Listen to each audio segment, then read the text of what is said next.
Absolutely, David. And guess what? You get to manage the Q&A. That's a harder task than it sounds. So anyway, let's get this ball rolling. So I think everyone can see my screen, datamanagementu.com's webinar series. So let's talk about what we're going to be doing. Number one, we have a poll going on. Take the poll because we want to see how you're handling data ethics at your organization. If you have a question, put it in the Q&A tab. Don't put it in chat. I will not be checking chat a whole lot during the course of the presentation. Chat is really for everybody to say hello to each other and kind of to have a good time. Make sure to visit datamanagementeducation.com. We have a complete data governance mastery course out there. We have a metadata management fundamentals course out there, along with the data management exam prep course. So it's fantastic. Make sure to follow us, both Data Management University and myself and Anne-Marie on LinkedIn. We're very active there. And guess what? If you miss something that Anne-Marie says today, and you're like, wow, I really wanted to write that down, but I missed it.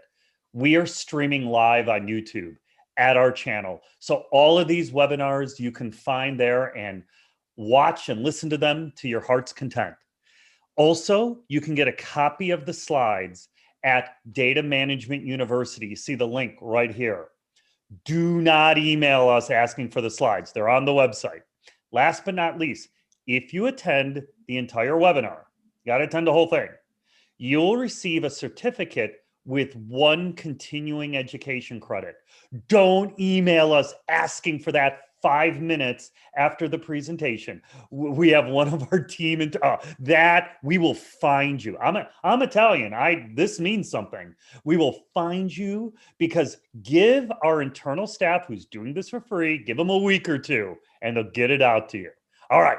Let's look at, first off, I'd be remiss if I didn't thank our sponsors. We have an amazing group of sponsors for our webinars.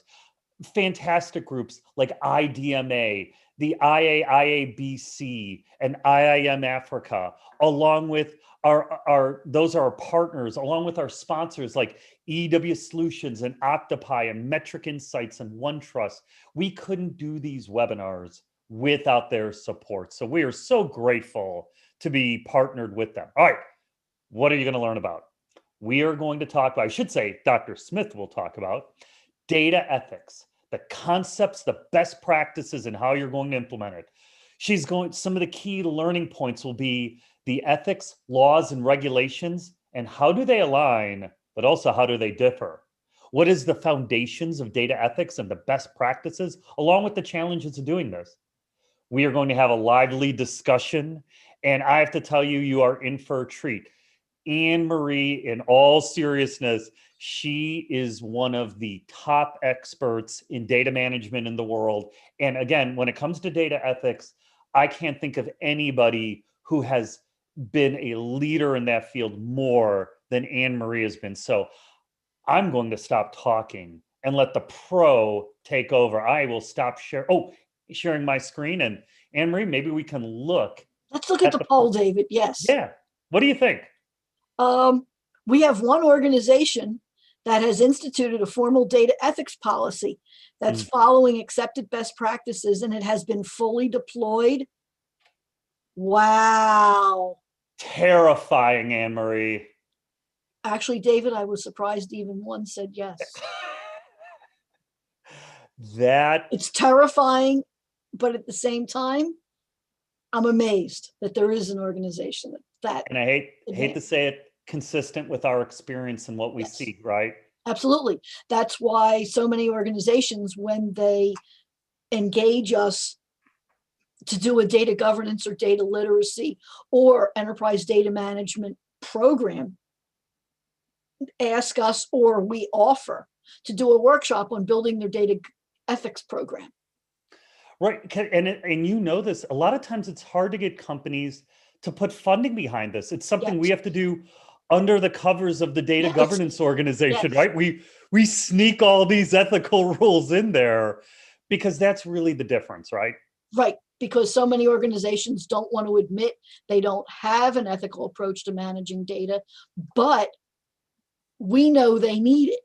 So we put it in the program without telling anybody. Absolutely, we do. And that's because it's hard. Good luck, Anne-Marie. I don't know if we've ever been able to go to a company and say, hey, let's have a data ethics program.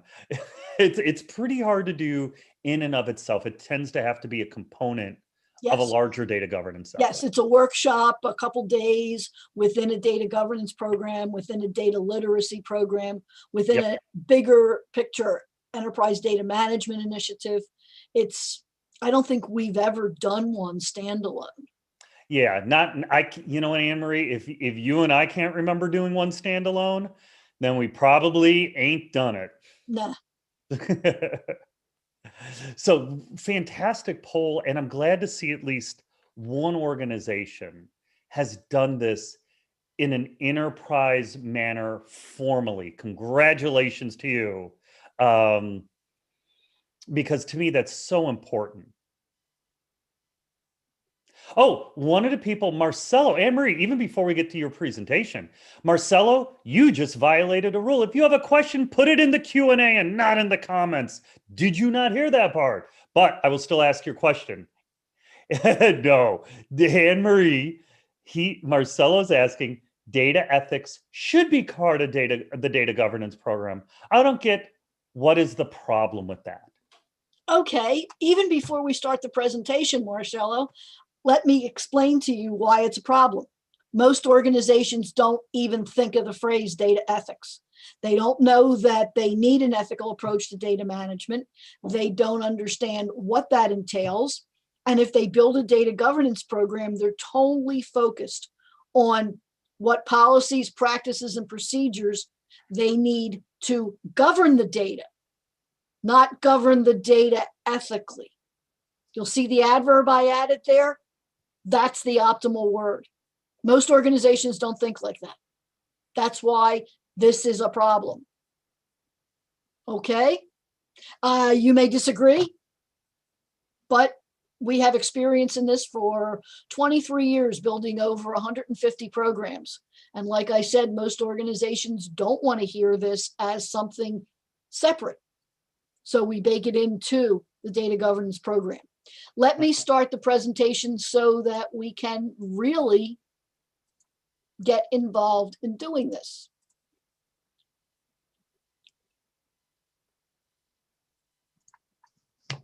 Data ethics, concepts, best practices, and issues.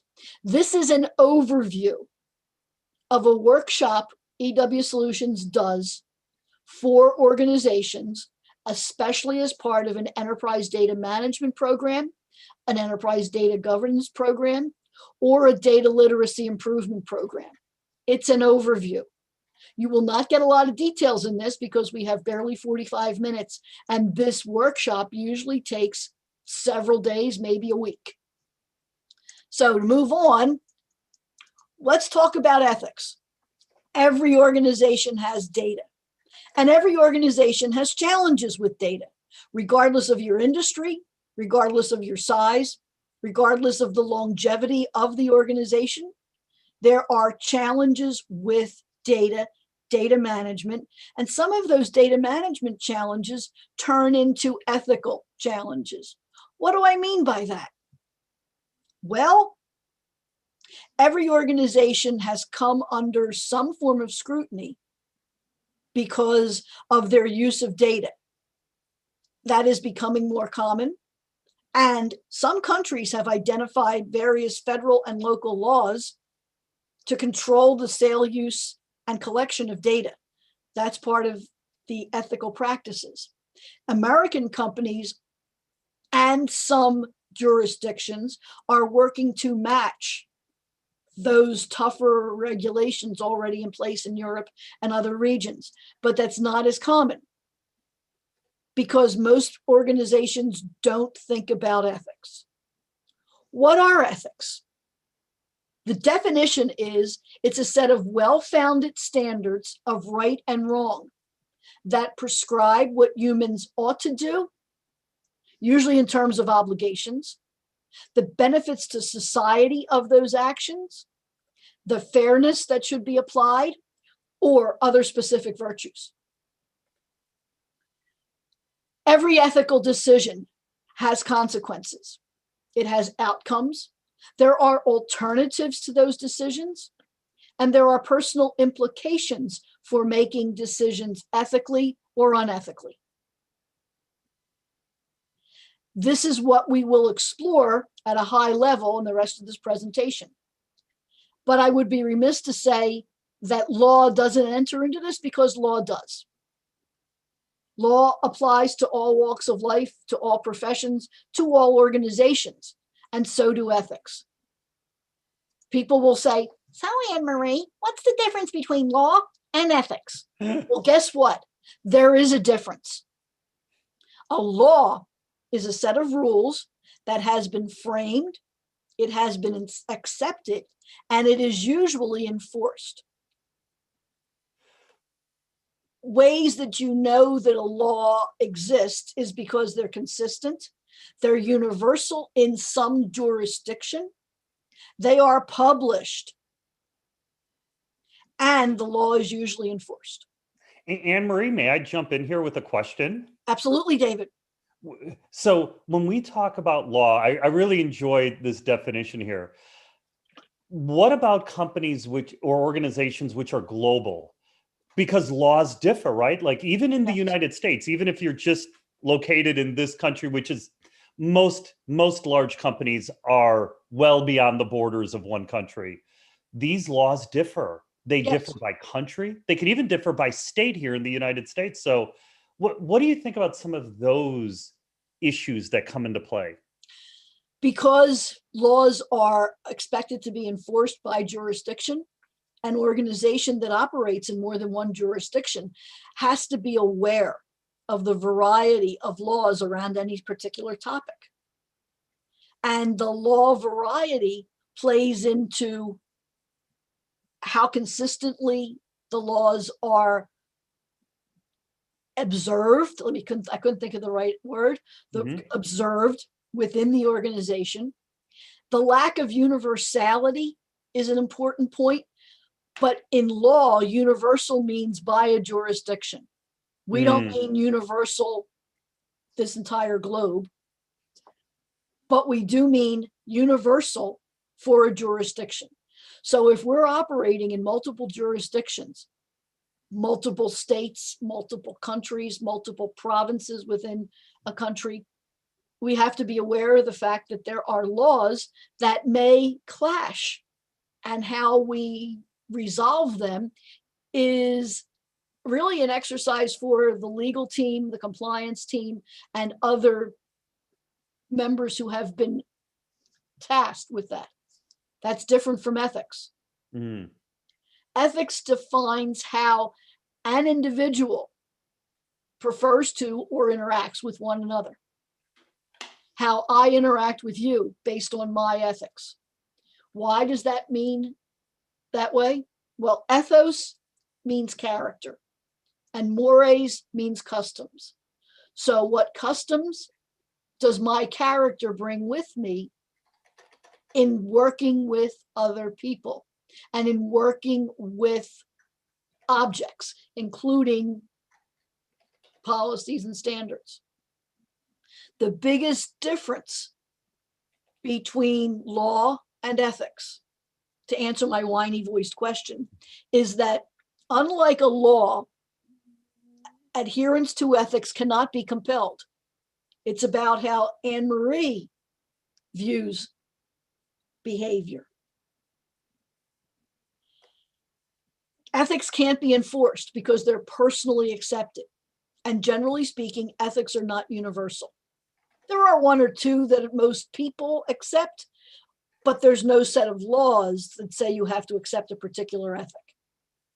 This is a big deal, because this is the reason most organizations, for-profit companies, nonprofit companies, governmental organizations, don't include data ethics in their data management program.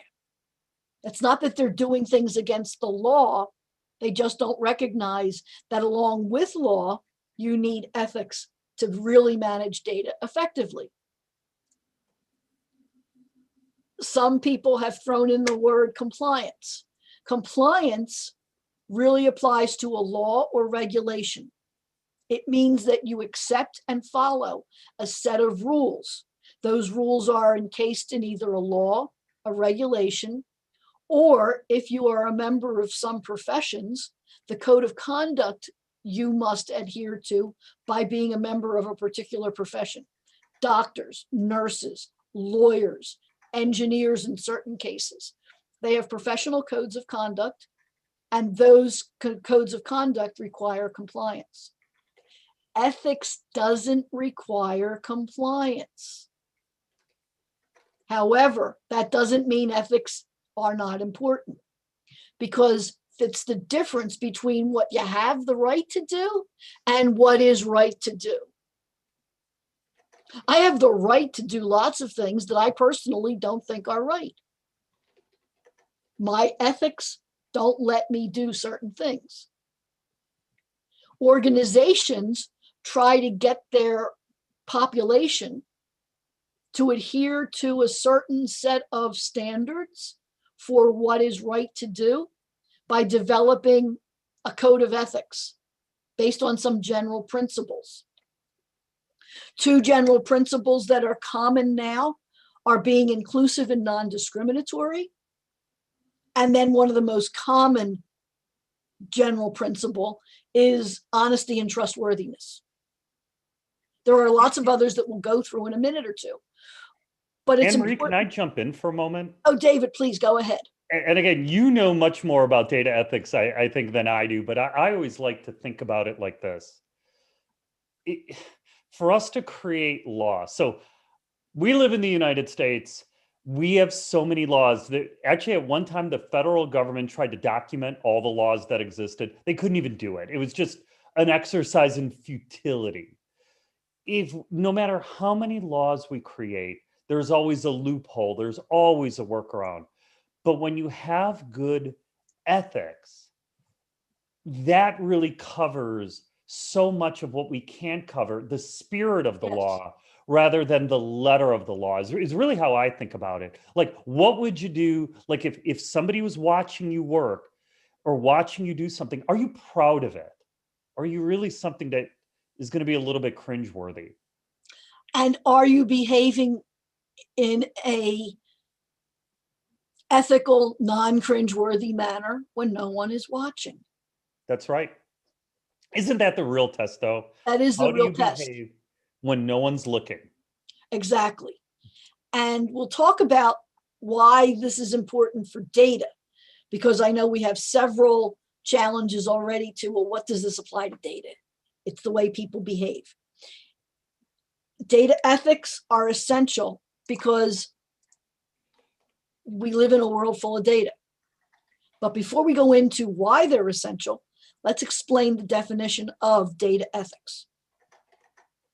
Data ethics is a set of behavior, usually written as a code, that describes what is acceptable versus unacceptable in a variety of activities.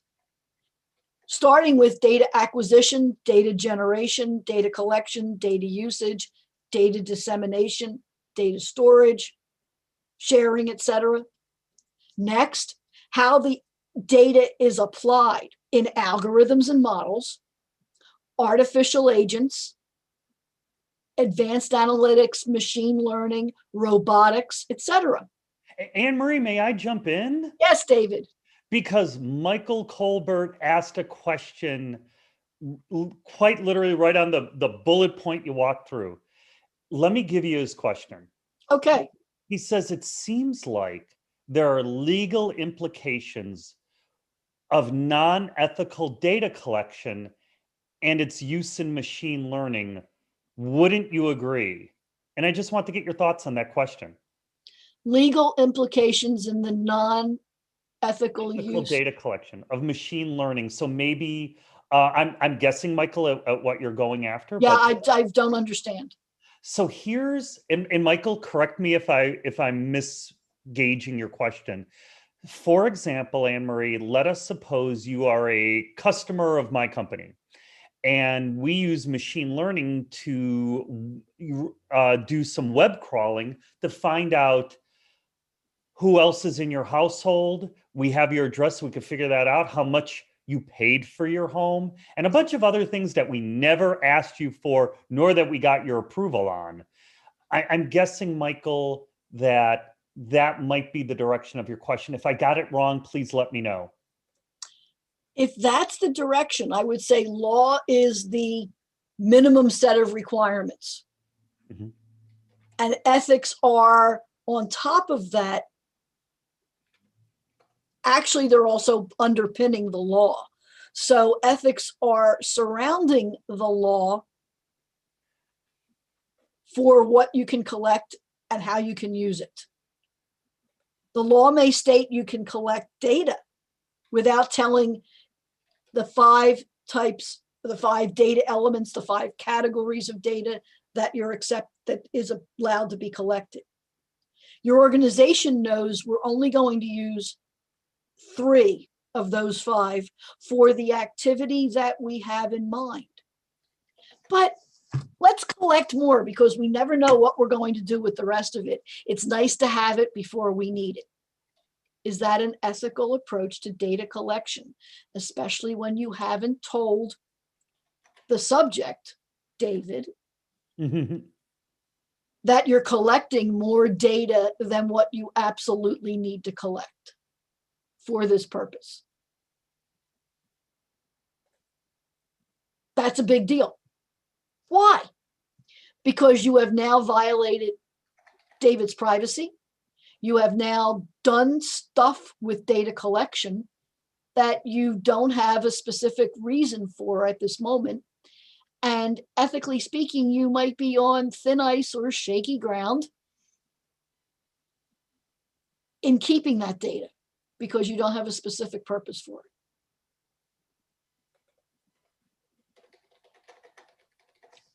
That's one reason why a lot of programs that are on data ethics are put into a data governance program or a data literacy program. And organizations that have a general code of behavior or general code of ethics find it easier to develop a data ethics code than organizations that have not written clear, relatively concise, and well disseminated organizational codes of behavior. Moving on. Why do we care about this? Well, data is powerful, and with great power comes great responsibility.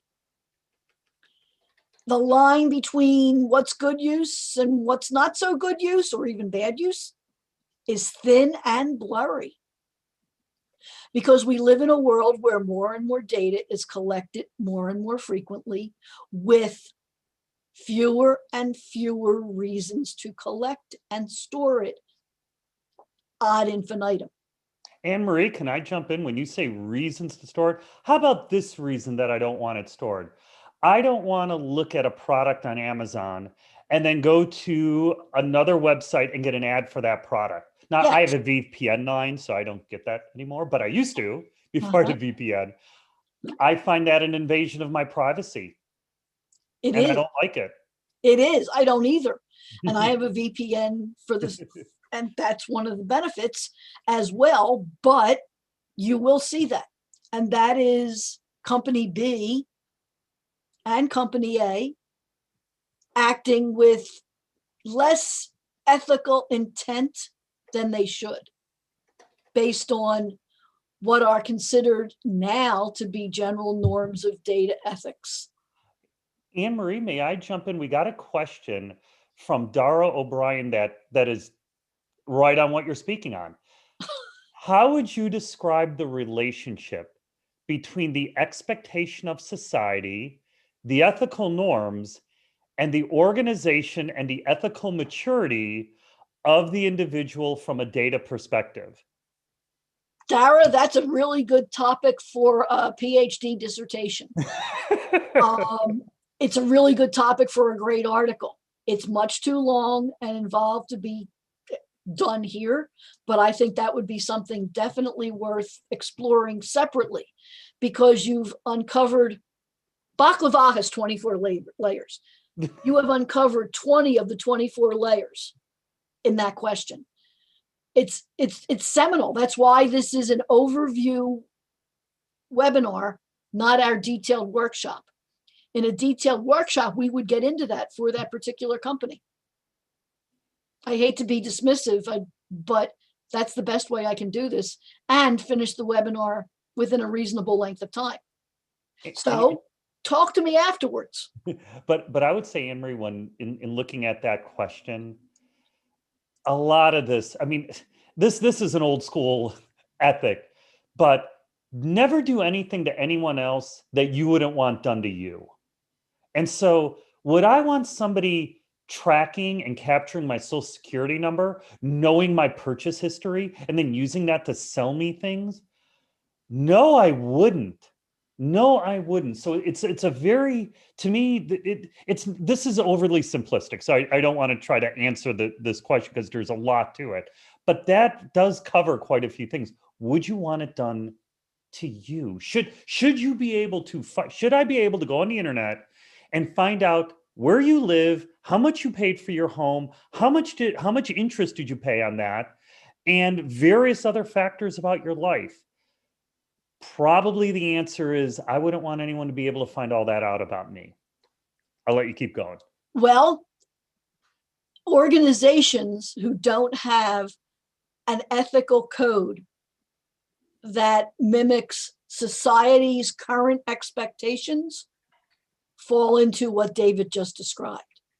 One of the challenges, and this is to Dara specifically, but also generally, societal norms around the ethical use of data have changed, even over the last few years. So it's important that the organizations identify these changes in society and reflect them in the people, process, and technologies they use to manage data. Those norms are evolving. 10 years ago, we would probably not have been as concerned about what David just described as we are today. Why? Because lots of organizations have used data in a method that society is now saying may not be as ethically based as it could be. And the people, processes, and technology that combine to enable all this data collection, data mining, data usage have to be put through the lens of data ethics. Because if you lose one aspect of this, it's impossible to maintain an ethical data environment. You may have really good processes for collecting data, and you may have really strong technology. But if you don't have the people aspect, and the people aspect is the principles, the shared values, the understanding, the knowledge of the difference between what is acceptable and what is less acceptable and what is not acceptable. If those three parts don't exist, your ethical approach to data will be lost or will never start. One of the reasons why I have said that data management is, and ethics are an important part of data management, is because it's a human issue. Without an ethical approach to managing data, you have some of these challenges, all of them at some point. Business staff may not be aware of where the data comes from, and the ethical challenges that arose from the collection or the use of it may not be apparent. Automated monitoring is not sufficient protection if you want data to be ethically collected and used. You have to have people involved in those processes.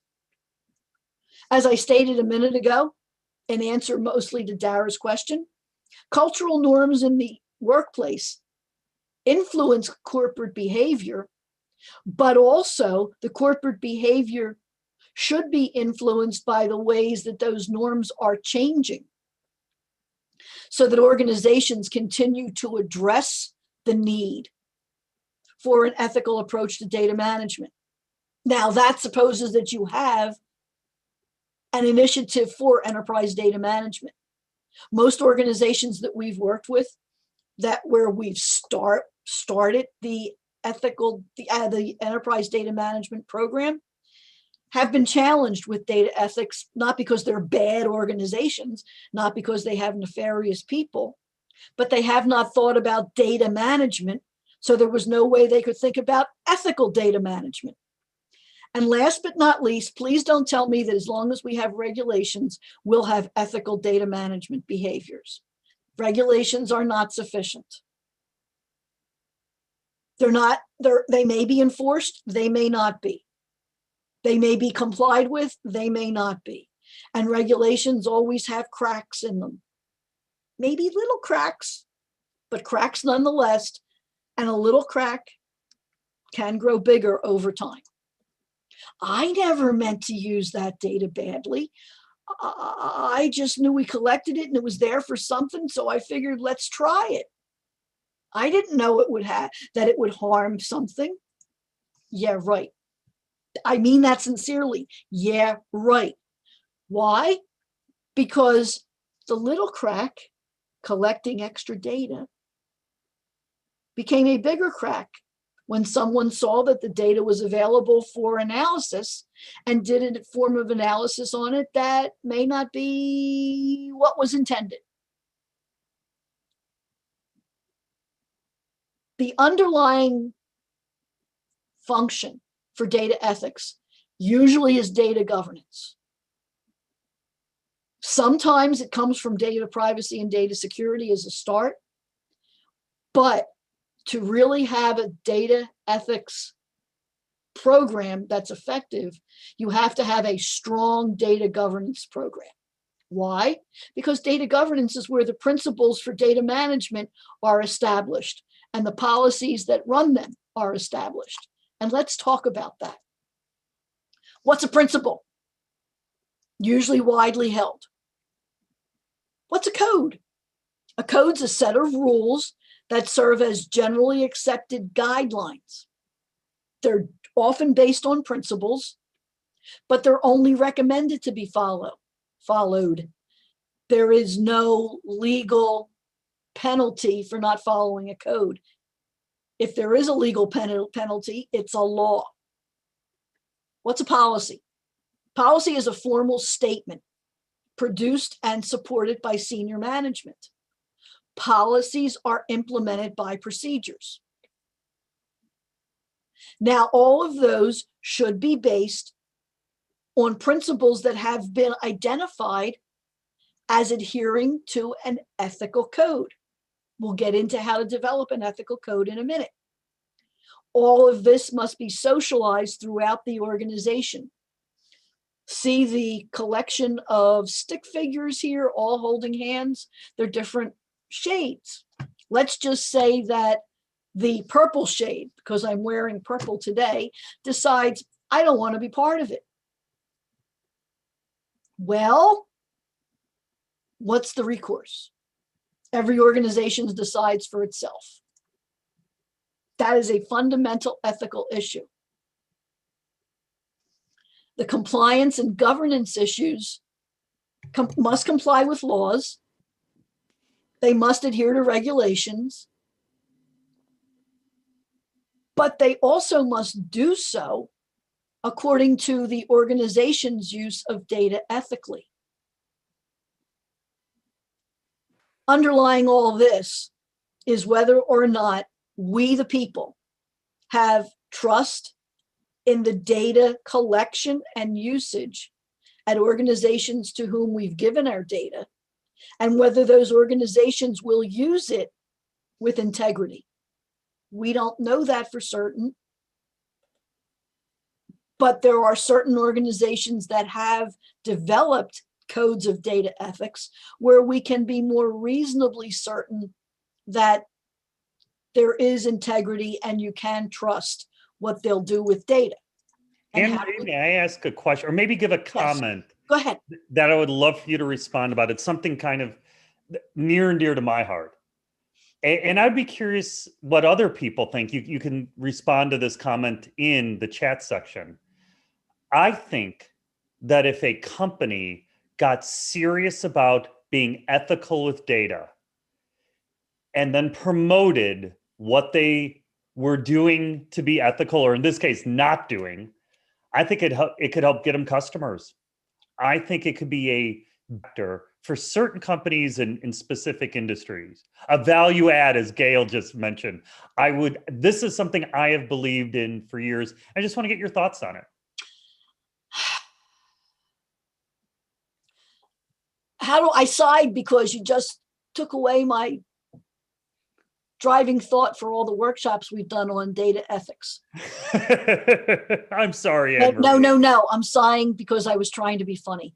Seriously, David, there is research that shows that companies that have data ethics codes and that they can demonstrate are socialized and respected throughout the organization, and that the policies and practices and procedures they have are, if I don't want to use the word based on, but surrounded by that ethical approach, they do better. Well, Anne-Marie, They just do better. To support your point, There is there's research a on lot of this. companies who in their products or in their services talk about the ethical practices that they have. So I don't think you and I are alone in this thought process. And there are companies, we won't name them here, that certainly you're aware of, that I try to limit my spending with if I can, or limit my interactions with, because I know they are not ethical. They're not using your data ethically. Exactly. And therefore they don't have an overall or underlying code of ethical behavior in general, and they definitely don't have a code of data ethics. Mm-hmm. Now, people ask, well, how do you use data ethics in organizations? This is a representative sampling of ways that clients have used a data ethics approach.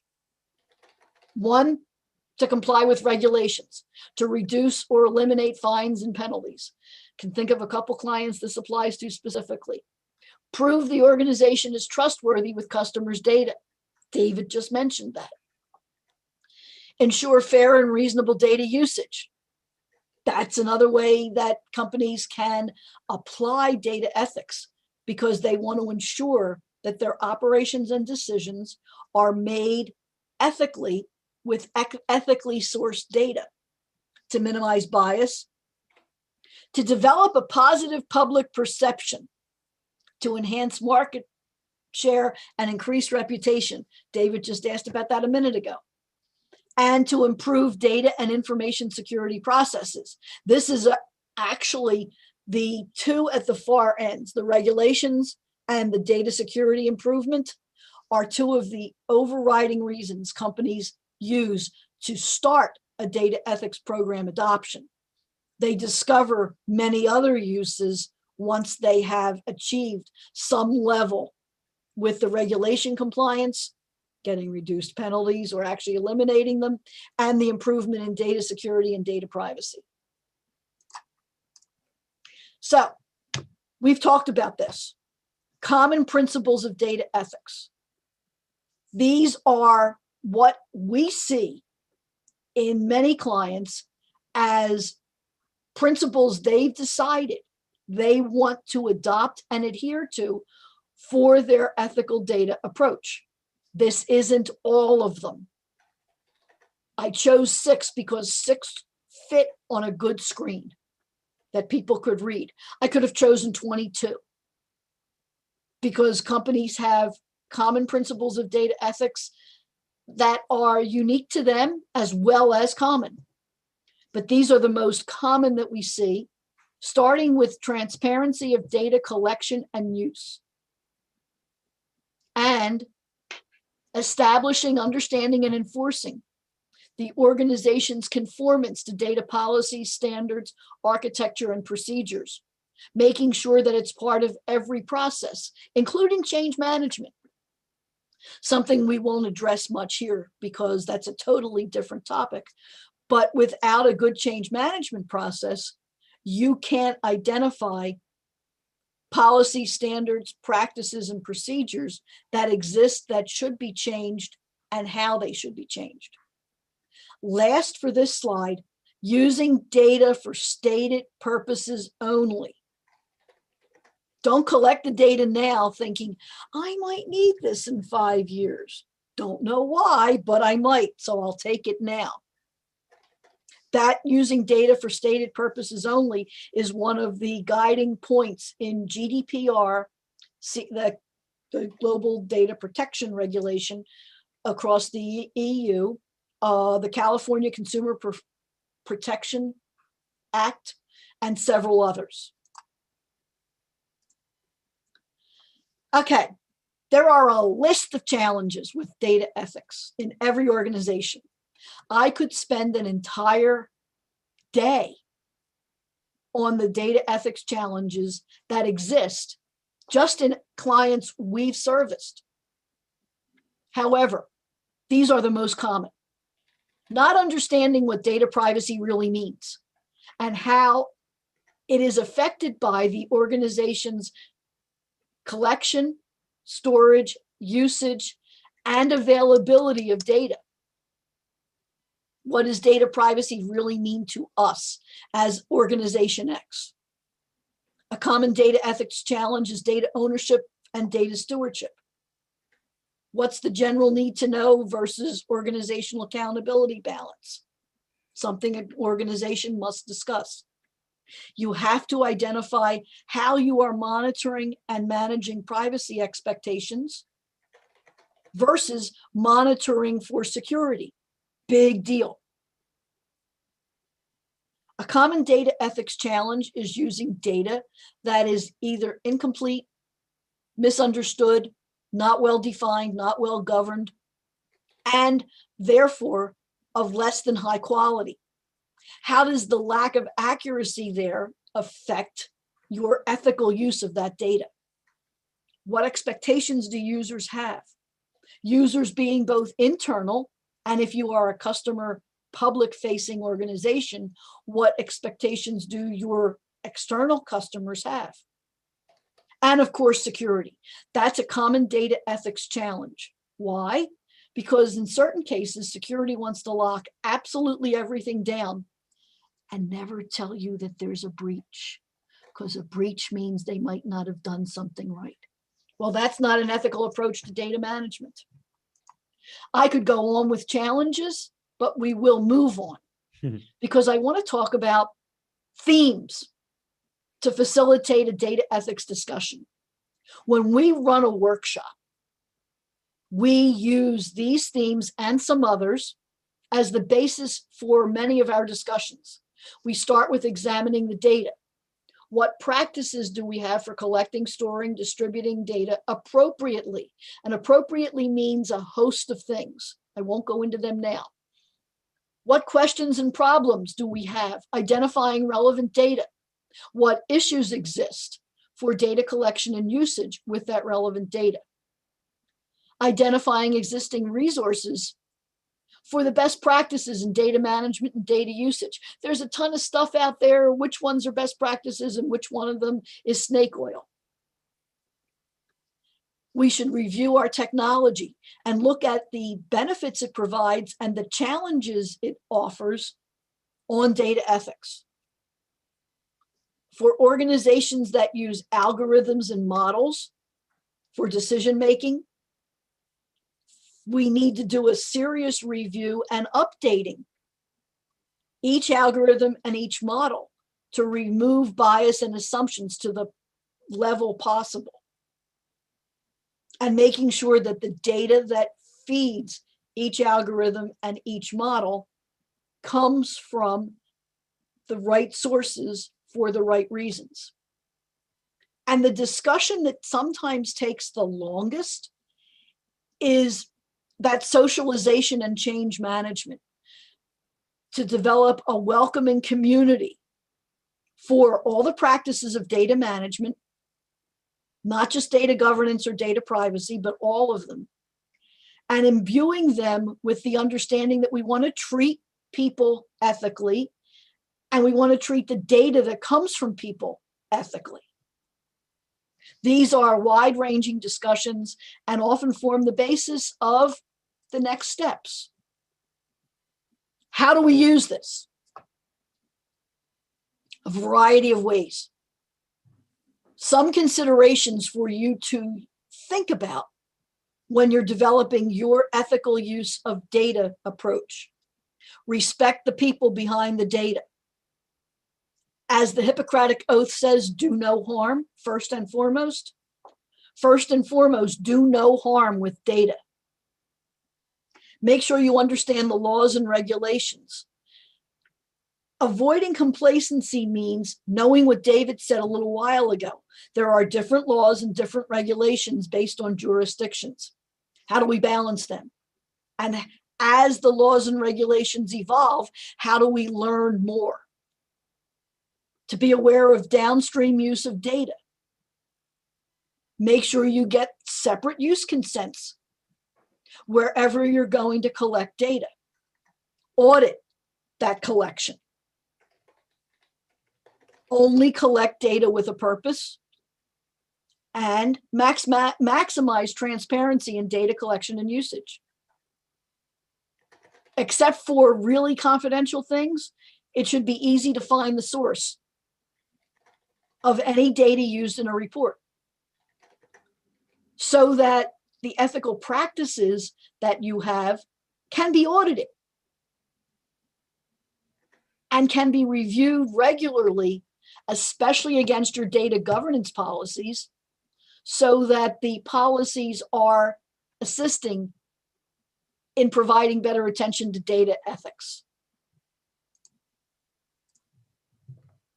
Now, quickly, what steps do you need to take?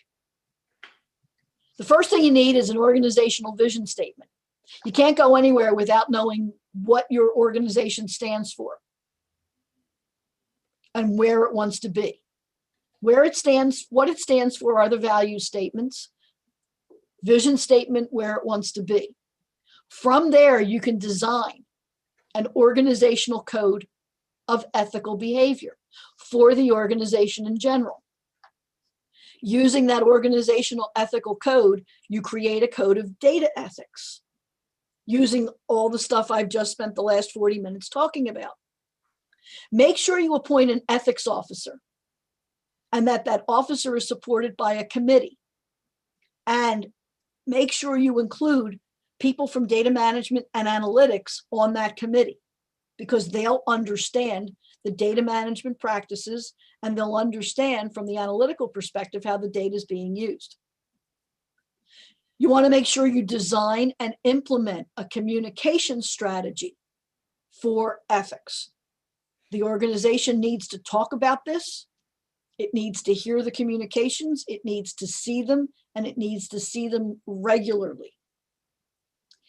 Then you design, or basically at the same time, a socialization strategy.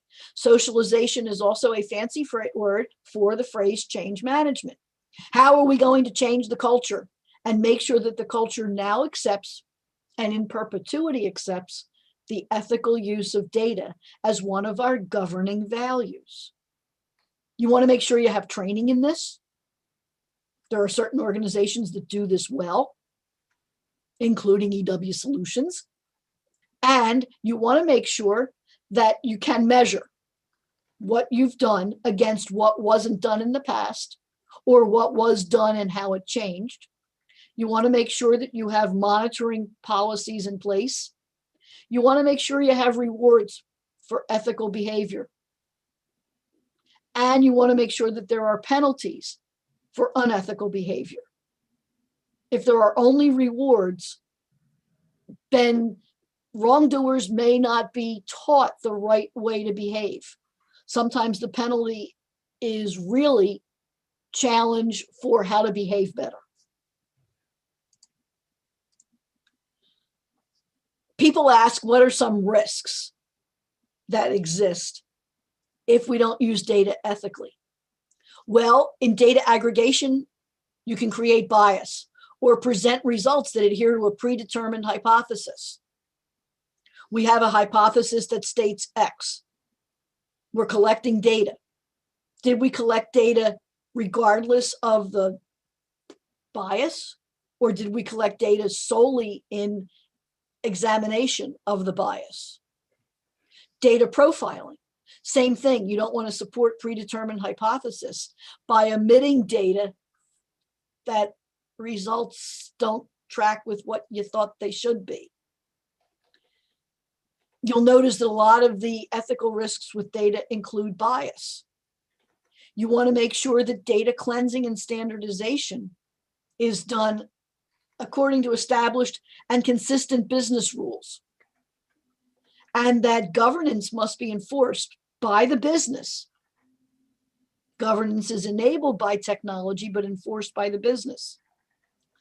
If you're moving data across jurisdictions, are you allowed to do that?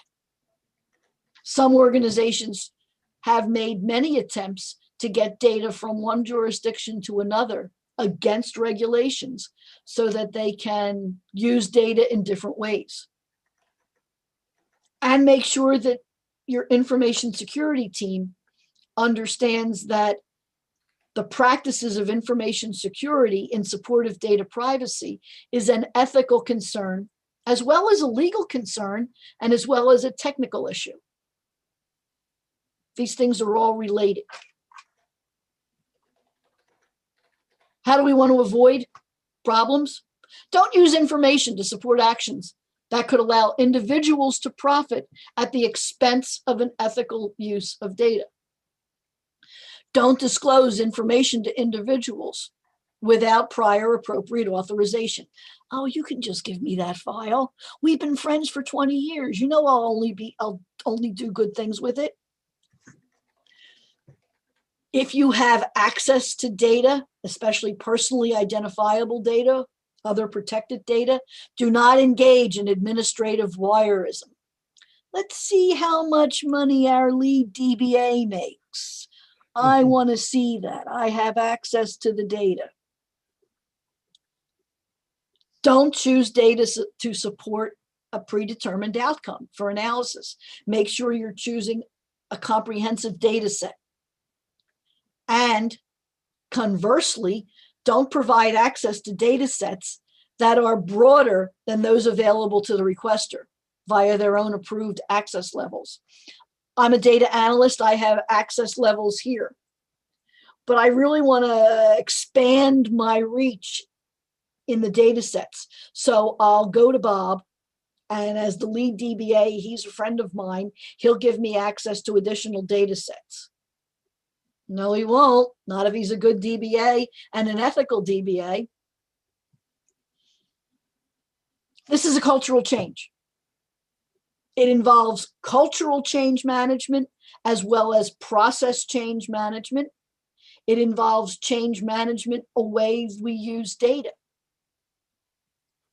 One of the most important points here is that we have to educate leadership and staff on data ethics, on the role of data governance and data stewardship and other areas of enterprise data management in advancing an ethical data culture. Without good data ethics, data governance does not have the ability to be as nearly as robust as they could be. What do I want you to take away from this? Other than the fact that data ethics is something of a passion, it's an emerging topic. And the more organizations that talk about it, the more organizations that adopt it, the better. Because without data ethics, it's very difficult to manage data collection, usage, dissemination, while complying with laws and regulations. This has many benefits. As David mentioned a little while ago, he thought, and research does show, that companies who have an ethical approach to data management, data collection, data usage, data analytics, and publicize it are generally more successful than their quiet competitors. We have about 5 minutes for questions. Do we have any questions, David? Anne Marie, we absolutely do. I don't know if we have time to go over because we only have maybe a minute or two, but Marcelo says, or asked the question, what is the role of change management in data ethics? I've already said that 4 or 5 times. Change management is the same thing as socialization. Without an effective socialization, also known as change management program, this doesn't happen. Yeah, and that's critical, right? Because we're talking about organizational change. Mm-hmm. Anne Marie, what I think that was a great presentation. Please, I'm going to take control because we're only about a couple minutes from the hour. Yes. So I'm going to kind of wrap it up. That was fantastic. You didn't get a chance to see it, but we had so many questions. Our next webinar, I want to make sure everybody can see my screen, is on data intelligence, where to begin. We are featuring, this is from one of our sponsors, OneTrust. Leela Jacob is going to give just a fantastic talk. And for those of you who've been on our previous webinar with some of our sponsors, I'm going to grill her and we are going to have a blast. Just a couple things. Data Management University and our sponsors really thank you for attending. You can go to Data Management U and download a copy of the slides Anne Marie walked you through. If you attended this, again, in 1 or 2 weeks, you will get a certificate giving you 1 PDU. And if you want to really foster and grow your education, we have a fantastic data governance course at datamanagementeducation.com. Don't forget, subscribe to Data Management University's newsletter. It comes out every week. We feature phenomenal articles by industry leaders. Anne Marie, anything you'd like to say before we wrap this up? I am really glad that you asked me to do this. I don't think it's a topic we talk about often enough. I do want to say that people asking about the webinar recording and slides, go to datamanagementu.com. Webinars is on the right-hand side of the page. Click there. If you have an organization, if you are part of an organization that would like to learn more about a data ethics workshop, please don't hesitate to contact David or me.